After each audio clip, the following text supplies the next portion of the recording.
এরকম বাঙালি বক্তা 27 ইঞ্চি বক্তা প্রতিবন্ধী একটা আহলে হাদিসের ভিতর নাই আলহামদুলিল্লাহ। আমি আপনাকে 3 মিনিটে প্রমাণ করব এই নাস্তিকের থেকে আপনার মসজিদের ইমাম আপনার জন্য বেশি ভয়াবহ। রাগ করবেন না। এই 10টা নাস্তিক গোটা গ্রামে তন্ন তন্ন করে ঘুরে পেরেশান হয়ে গেছে আজ 1 বছর, আরো 10টা নতুন করে নাস্তিক বানাতে পারে নাই। যার কাছেই যায় যে আল্লাহ নাই এই কথা বল, ও রাগ করে মারতে যায়। যে মারতে যায় সে কিন্তু ঈদের নামাজের জামাত ফেল করে, তারপরেও সে জানে যে ঠিক আছে আমি শয়তান, তবে আল্লাহ একজনই, ও তো বলতেছে কেউ নাই। নাস্তিক তার নিজের বাপের কাছে পর্যন্ত ঠাঁই পায় না, ইন্ডিয়া চলে যায়, বিভিন্ন জায়গায় চলে যায় না, কত বড় বিপদে থাকে, কিন্তু নিরাপদে জর্দা মুখে দিয়ে, তাবিজ গলায় দিয়ে, জুব্বা গায়ে দিয়ে, টুপি নিয়ে, দাড়ি নিয়ে, আলখেল্লা নিয়ে আল্লাহর ঘরের মেম্বারে বসে নিরাপদে মানুষকে জাহান্নামের রাস্তা দেখাচ্ছে। তার মানে প্রতিটা জুমার খুতবায় অন্তত 10টা করে জাল হাদিস বলে গোটা রাজবাড়ি মানুষের জন্য লোকটা ধ্বংস করতেছে। বেশি ডেঞ্জারাস কে, মসজিদের ইমাম না ওই নাস্তিকটা? আপনি কি বললেন?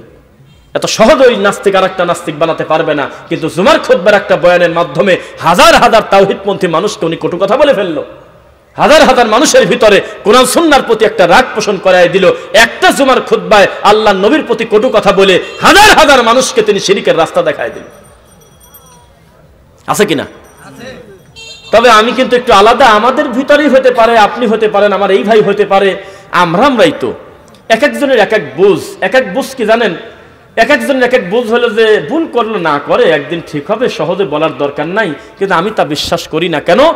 আমার এখানে বসে আমি যদি একটা জাল হাদিস বলে ফেলি, আমি মানুষ, আমার ভুল হতে পারে, আর নিশ্চিতভাবে যদি আমার অ্যাডভোকেট ভাই যদি জানে রফিক ভাই এই কথাটা উনি মানুষ, তার ভুল করে জাল হাদিস বলে ফেলছে, ভাইয়ের উচিত হবে আদবের সাথে এই মুহূর্তে আমাকে ধরায় দেওয়া, এটা উচিত। আমি একজনকে বললাম যে আপনি একটা ফাজিল মাদ্রাসার অধ্যক্ষ, আপনার চোখের সামনেই হুজুর বলল এটা হলো জান্নাতের বাগান, আপনি তো কিছু বললেন না। আপনার চোখের সামনে দ্বিতীয় আলোচক, আমি তো স্পষ্ট 17 মিনিট বক্তব্য শুনলাম, তিনি এই মাত্র বলল আমার নূরে মুহাম্মাদিকে আমার আল্লাহ আগে বানাইছে, আপনি একটা বার তো প্রতিবাদ করলেন না।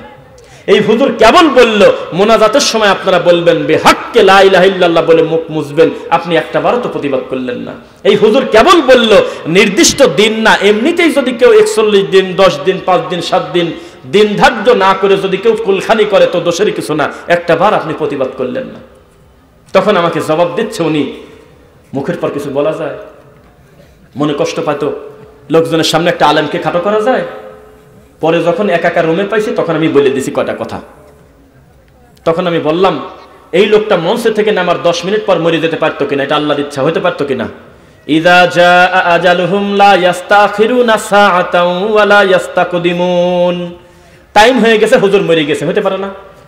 তাহলে মরে যাওয়ার পরে তার দাফন কাফন হয়ে গেল, কিন্তু এই লোকগুলির লাভটা হলো কি আমাকে একটু বলেন? ওরা তো ধর্ম করে মনে করে অলরেডি শুনে ফেলছে, ওকে গোপনে বলার কারণে ও সংশোধন হলো, কিন্তু এতগুলো মানুষের কি হবে?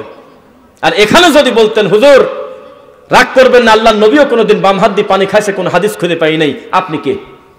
হুজুর আল্লাহর নবী সাল্লাল্লাহু আলাইহি ওয়াসাল্লাম আপনার সহবাসের দোয়া পর্যন্ত শিক্ষা দিয়েছে। আল্লাহর নবী নিজেও কোনোদিন মসজিদে বাম পা আগে দেয় নাই। আল্লাহর নবী নিজে পর্যন্ত এক শ্বাসে পানি খায় নাই। আল্লাহর নবী নিজে পর্যন্ত তিনি ডান হাত দিয়ে পানি খাইছে। আল্লাহর নবী নিজে পর্যন্ত তার উপস্থিতিতে কেউ যদি বাম দিক থেকে খাবার দিতে দেয় তো তিনি নিষেধ করতে আর বলতো যত বড় জমিদার হোক আগে ডান দিক থেকে দাও। তো ধর্ম যদি বিষয়টা এমন হয়, তাহলে আপনি যে কথাটা কেবল মুখ দিয়ে বলেছেন এই হাদিসটা কি সহি কিনা একটু বলেন। এমন প্রোডাক্টিভিটি, এমন যদি অ্যাক্টিভ হয়ে প্র্যাকটিক্যাল যদি কেউ আলেমদের যদি একটু ভুল ধরায় দিত, বিশ্বাস করেন তাহলে আলেমরা সংশোধন হয়ে যেত, এত সহজে জাল হাদিসের ঝুড়ি নিয়ে বসতো না। কি বিপদ! ওই যে আমি তো ছদ্মবেশে ছিলাম, ছদ্মবেশে জায়গার নাম হইল ওই যে আপনার জিনাইদার কোটচাঁদপুর, ভুল হয়েছে, কোটচাঁদপুর, এরকম একটা জায়গায় স্টেশন আছে ট্রেনের, ওখানে আমি নামি মুখটুক ঢেকি আমি যে জালসার পোস্টার পড়তেছি, আমাদের রিসিভ করতে আসবে ভাইয়েরা, 17টা পোস্টার সিরিয়ালে লাগানো, ওই পোস্টারের ভিতরে আমার পোস্টারটাও আছে, মানে আমাদের পোস্টারটা একটা পাশে আছে আর কি।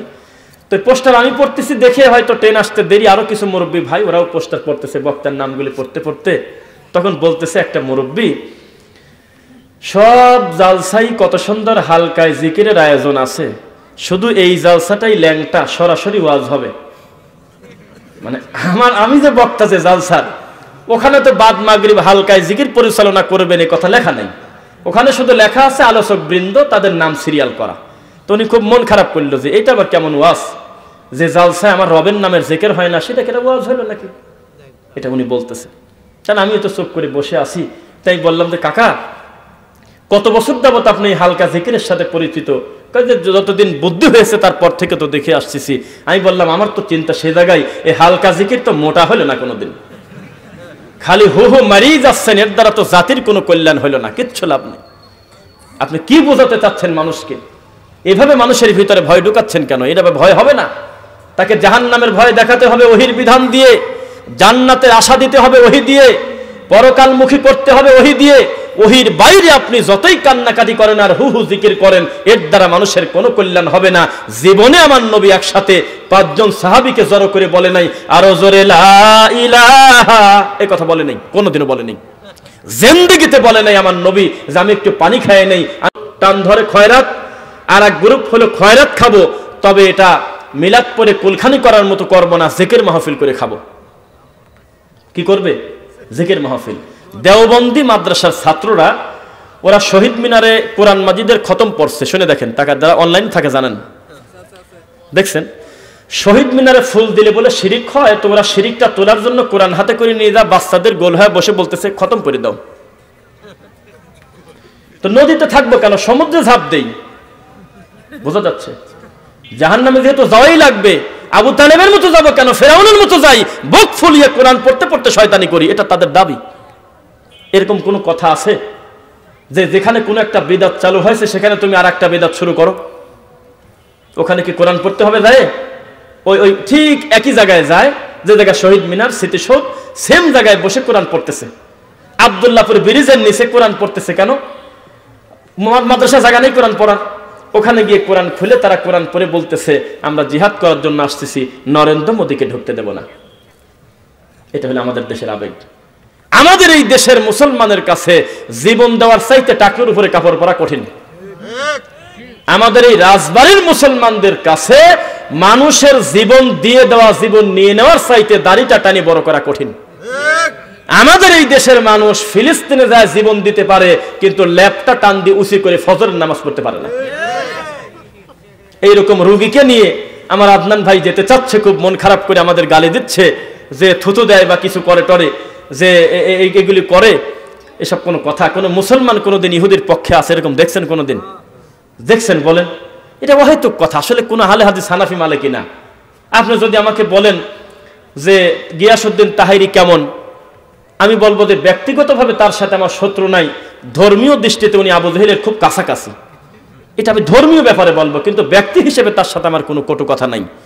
এমন মানুষও যদি আপনি বলেন এখানে দাঁড়ায় যে উনি ইহুদির পক্ষে, আমি আপনার বিরোধিতা করবো, মানবো না। কারণ তার মাথায় টুপি আছে, কোরআন পড়েছে, একজন আলেম মানুষ, তার আকীদা মানহাজ ভ্রষ্ট হতে পারে, কিন্তু ইহুদির পক্ষে এটা আমার বিশ্বাস হচ্ছে না। আপনি যদি বলেন যে ইনায়েতুল্লাহ আব্বাসী ইহুদির পক্ষে, আপনি আবেগে বলতে পারেন, তবে আমি মানবো না। একজন আলেম হিসেবে এই লোকটাও তাদের বিরোধিতাই করে। অহেতুকের কথা কেন বলতে গেলেন যে ওরা ইহুদির পক্ষ নিয়েছে আর হলো আমরা ফিলিস্তিনের পক্ষে, এভাবে মুমিনকে আপনি তো ভাগ করে দিলেন। আমার জানা নাই বাংলাদেশে কোন আহলে হাদিস কোন মাঠে কোন ময়দানে কোন সেকেন্ডে কখন মুখ দিয়ে বলেছে আমরা সবাই ইহুদিদের পক্ষে, এমন কথা আমার জানা নাই। অহেতুক কেন বদনাম দিচ্ছেন? দেখছেন আপনারা কেউ? সবাই বিপক্ষে। তবে আমাদের বিপক্ষটা কি জানেন? আমাদের বিপক্ষটা হলো আমরা ওহির ভিত্তিতে আল্লাহর আদেশ অনুযায়ী আমরা আল্লাহর কাছে সাহায্য চাবো। আর আপনাদের আবেগ হলো যে না, যেভাবে হোক টান দিয়ে আমরা ওখানে গিয়ে জীবন দিয়ে দেব। আপনার মতো 15টা লোক জীবন দিলে আরো 15টা ভালো মানুষ হারালাম, লাভটা কি হলো? কি লাভ হলো বলেন? নবীর ব্যঙ্গচিত্র হচ্ছে হলো আপনার ফ্রান্সে এমন বিপদে পড়েছে, অথচ ওই প্রেসিডেন্ট ম্যাক্রো নিজে কিন্তু নবীর ব্যঙ্গচিত্র আঁকায় নাই, শুধু তার দায়িত্বে থাকা অবস্থায় একজন আঁকায়ছে, তিনি বিরোধিতা করে নাই জন্য তিনি দোষী। এই কাজ করার কারণে সারা পৃথিবীর মুসলমানের কলিজাঘাত লাগছিল না? কেউ আমরা ইমান দিয়ে দোয়া করেছি, কেউ আবার ব্যানার নিয়ে বের হয়েছে, বিভিন্নভাবে আন্দোলন করার কারণে, তাদের পণ্য বয়কট করার কারণে 9 দিনের মাথায় ম্যাক্রো সংবাদ সম্মেলন করে বলছে মুহাম্মাদের নবীকে ধর্ম নিয়ে কটু কথা বলা, তার ব্যঙ্গচিত্র করা আমার উচিত হয়নি। এমন শিক্ষা পাইছে জীবনে, অন্য ব্যাপারে সতর্ক থাকবে কিনা জানি না, তবে নবীর ব্যঙ্গ আর মরা পর্যন্ত আঁকাবে না। আছে কিনা? কিন্তু আমার প্রশ্ন, আপনি আবেগে রাজবাড়িতে গিয়ে দুইটা গাড়ি ভেঙে দিলেন, তারপরে একটা পুলিশের মাথার পর একটা বাড়ি মারি দিয়ে দিলেন। হ্যাঁ, তুমি হলে আমাদের ওই ভালো করে অনুমতি দাও না, আমরা ম্যাক্রোকিটে ধরে মারবো। এভাবে আবেগে ইমানের জোশে যায় রাগারাগি করতে করতে পুলিশকে দিয়েছেন আপনি ঢেল, কারণ আপনার তো অস্ত্র নেই। পুলিশকে দিয়েছেন হলো লাঠি দিয়ে বাড়ি, গরুর লাঠি। আর পুলিশ বললো যত ঝামেলা করার দরকার নাই, আস্তে করে একটু ফুটিয়ে দেই, কি যেন একটু চাপ দিল, আপনি মুহূর্তের মধ্যে পড়ে মরে গেলেন। তাহলে আপনি ইসলামের কি উপকারটা করলেন আমাকে বলেন? আপনার মতো দিন দরদি একটা ভালো মানুষ আমরা হারালাম এলাকা থেকে, এই তো লাভ। অথচ আপনি যদি বুঝতেন যে না, আমার মতো ইমানের দরদি মানুষ এই রাজবাড়িতে আমি খালি দাওয়াত দিয়ে দিয়ে বাড়াবো, ভালো মানুষের সংখ্যা আমি বাড়ায় দেবো, এই মানুষ যদি বলতো আল্লাহ তুমি সাহায্য দাও, তাহলে সমুদ্রের মাঝখান দিয়ে রাস্তা বের করা খুব একটা কঠিন না আল্লাহর কাছে। আপনি যদি বলতেন হে আল্লাহ ফিলিস্তিনের মাজলুম ভাইদেরকে তুমি বাঁচাও, ইহুদি অসভ্য অমানুষ যারা তোমার নবীর প্রতি অপবাদ দিয়েছিল, নবী নাকি আল্লাহর সন্তান, যারা অপবাদ দিয়েছে আল্লাহ আমাদেরকে জান্নাতে দেবে, মুসলমানকে দেবে না, হে আল্লাহ তুমি তাদেরকে ধ্বংস করো, একটা মুনাজাতই যথেষ্ট ছিল। অথচ 250 কোটি লোক মুনাজাত করতেছে, আর যারা মারতেছে তাদের সংখ্যা মাত্র 80 লাখ। এই মুনাজাতে সামিয়ানাই পার হচ্ছে না, 7 আসমানের উপরে যাবে কিভাবে? কারণ যেই হাত কবরে সেজদা দিয়েছে, যেই কপাল কবরে সেজদা দিয়েছে, যেই হাতে বালা আছে, তাবিজ আছে, যেই হাত দিয়ে মানুষকে ওসিলা মানে, যেই হাত দিয়ে মানুষ মানুষের কাছে সহযোগিতা চেয়েছে, ছেলে চেয়েছে, মেয়ে চেয়েছে, এমন হাত দিয়ে কোটি বছর মুনাজাত করলেই লাভটা কি? এই মুনাজাত তো আল্লাহ শুনবে না। এটা তো সেই মুনাজাতের মতো আপনার কুষ্টিয়ার সেই আল্লামার মতো হয়ে গেল, যিনি মুনাজাত করে একদিন পাবনাতে কাঁদতেছে আর বলতেছে হে রব্বুল আলামিন আমাদেরকে তুমি বিদআত থেকে বাঁচাও। এখনো বোঝেন নাই? আমি খালি চিন্তা করি আল্লাহ কোন হিসাব, হাত তুলি সবাই মিলে মুনাজাত করে কাঁদতেছে আর বলতেছে আল্লাহ আমাকে তুমি বেদাত থেকে বাঁচাও, তাহলে তুই কাজটা করলি নাকি? রানিং পেশাব অবস্থায় কি ওযু চলে? পেশাবটাকে শেষ হোক, তারপরে পবিত্রতা অর্জন করে সেজদা দে। এ পাগল কাছে টাইম চলে যাবে, টাইম নাই, পেশাবও চলুক, ওযুও চলুক, হবে? রানিং বেদাত থাকা অবস্থায় ওর মুনাজাত তো দূরের কথা, ওর ইবাদতই কবুল হচ্ছে না, ওর প্রতি আল্লাহর লানত, ওর প্রতি মালাইকার লানত, ওয়ান নাসি আজমাইন, গোটা মানব জাতির লানত। যেই লোকটা বিদআত করে, আরে পাগল মুনাজাত করে বলতেছে আমি যেন বিদআত থেকে বাঁচি, তোর তো উচিত ছিল সুবহানাকা আল্লাহুম্মা পড়া, মুনাজাতে কাঁদিস কেন? জাতি কোন বিপদে বলেন? তাই তো কম দুঃখে শায়েখ আব্দুর রাজ্জাক বিন ইউসুফ হাফিজাহুল্লাহ আমাদের ওস্তাদ, উনি কম দুঃখে বলেন এই সত্য কথা যে উনি নাকি বক্তব্য দিতেছে এক জায়গায় 1.5 ঘন্টার মতো ওয়াজ হয়ে গেছে, অলরেডি 50-60টা হাদিসের অনুবাদ হয়ে গেছে হয়তো, আর মহিলা প্যান্ডেল থেকে মহিলারা বলতেছে চল উঠে চলে যায়, এখন তো ওয়াজ করে না কেন? ওয়াজ করবে কোন সময়, উঠে চলে যাচ্ছে। আমাদের সমাজের মানুষের নীতি হলো এইরকম যে ওয়াজ মানে হলো একটা রঙ্গমঞ্চ, কিছু সময় নাচবে, মাইক নিয়ে পড়ে যাবে, লাভ দিয়ে উঠবে, এরকম করে মানুষের সামনে মিথ্যা কথা বলে আবার সবাইকে সাক্ষী বানায় নিচ্ছে। নাম দিয়েছে হাকিমুন নফস, আস্তাগফিরুল্লাহ। জিন্দা তাদেরকে দাওয়াত দেয়, এরকম নোংরামি আহলুল হাদিসদের এটাই সফলতা। এরকম বাঙালি বক্তা, 27 ইঞ্চি বক্তা, প্রতিবন্ধী একটা আহলে হাদিসের ভিতর নাই, আলহামদুলিল্লাহ। আহলে হাদিসের একটা 12 বছরের বাচ্চাকে যদি লাঠি হাতে করে মঞ্চে তুলে দেন, ও যদি মাতৃভাষাতেও বলে তো নবীর কথাই মুখ দিয়ে বলবে, আল্লাহর কথাই মুখ দিয়ে বলবে। আর আপনার হুজুরকে যত বড় আলখেল্লা পরায় দেয়, ও ঘুরে ফিরে খালি জাল হাদিসই বলে। এক বিষয়টাকে আল্লাহর ঘরে আল্লাহর বান্দারা ভালো কথা বলবে, আল্লাহর তাওহীদ প্রচার করবে, এত বাধা কিসের? বোঝাকে যাচ্ছে। হক গ্রহণ করতে আমাদের সমাজে কিছু বাধা আছে, আছে কিনা? বাধা আছে। হুজুররা আমাদেরকে বলে, একা একা যখন থাকে এই গোপন কথা তো আপনি বুঝবেন না। সালিশে বাদী বিবাদের কি কথা হয় সেটা তো আমাদের অ্যাডভোকেট সাহেব জানে। আপনি তো দেখতেছেন মারামারি লাগিয়ে গেছে একবার, মূল কথা তো পর্দার আড়ালে থাকে। বোঝা যাচ্ছে নাকি? আমরা যখন বেদাতি হুজুরের সাথে তেল পাম্পে দেখা হয়, গ্যাস পাম্পে দেখা হয়, এগুলো দেখা বেশি হয়।